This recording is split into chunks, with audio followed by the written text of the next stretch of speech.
What for you is the storyline of this election so far?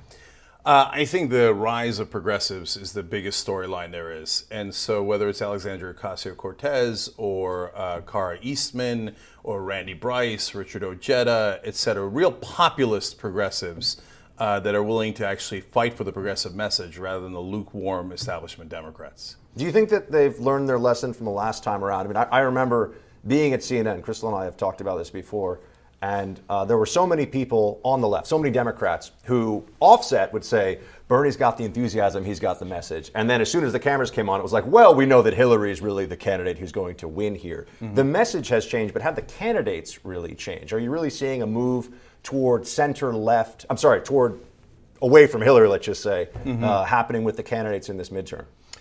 Well, it depends on which candidates you're talking about. So if they're Washington candidates, no, they haven't changed at all. They haven't learned any lesson. They get paid not to learn those lessons. But we taught them a lesson with Crowley, okay? And we taught them several lessons, and we're going to keep on teaching them lessons. So the reason I mention Ojeda is not, and you, Crystal, you know him well from West Virginia, it's not because he's the most progressive candidate, but he's a populist.